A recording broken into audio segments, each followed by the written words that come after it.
ক্ষমতাচ্যুত প্রধানমন্ত্রী শেখ হাসিনা ভারত ছেড়ে দুবাই বা অন্য কোথাও চলে গেছেন কিনা সে ব্যাপারে এখনও নিশ্চিত নয় পররাষ্ট্র মন্ত্রণালয়। কূটনৈতিক চ্যানেলে তার কোনো খোঁজ পাওয়া যায়নি বলে জানিয়েছেন পররাষ্ট্র উপদেষ্টা ডক্টর তৌহিদ হোসেন। তিনি বলেন, ভারতে পালিয়ে থাকা আওয়ামী লীগ নেতাদের দেশে ফেরাতে আদালত চাইলে উদ্যোগ নেবে পররাষ্ট্র মন্ত্রণালয়।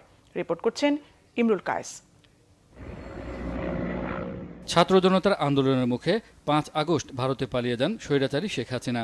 এরপর থেকেই গুঞ্জন ওঠে তিনি কি ভারতেই থাকবেন নাকি অন্য কোনো দেশে আশ্রয় নেবেন। প্রথম দিকে খবর বেরোয় পলাতক শেখ হাসিনা যুক্তরাষ্ট্র, যুক্তরাজ্য, সৌদি আরবে আশ্রয় চাইলেও তা মঞ্জুর করেনি দেশগুলো। হঠাৎ করেই গত দুদিন চাউর হয় ভারতে পালিয়ে থাকা শেখ হাসিনা গোপনে সংযুক্ত আরব আমিরাতের আজমানে শামীম ওসমানের কেনা বাড়িতে আশ্রয় নিয়েছেন। তিনি বেলারুশে চলে গেছেন এমনটা বলছেন কেউ কেউ।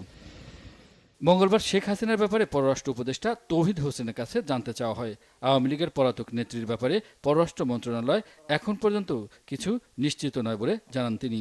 ওনার অবস্থান সম্বন্ধে আমি রাতে খোঁজ করেছি, কনফার্মেশন অফিসিয়ালি কেউ দিতে পারেন। তবে আমরাও, আপনারা যেমন দেখেছেন, আমরাও দেখেছি যে উনি আজমানে সম্ভবত গেছেন, কিন্তু এটা রিকনফার্ম করার চেষ্টা করে আমরা সফল হই। ভারতে পালিয়ে থাকা আওয়ামী লীগ নেতাদের দেশে ফেরানোর ব্যাপারেও কথা বলেন তিনি।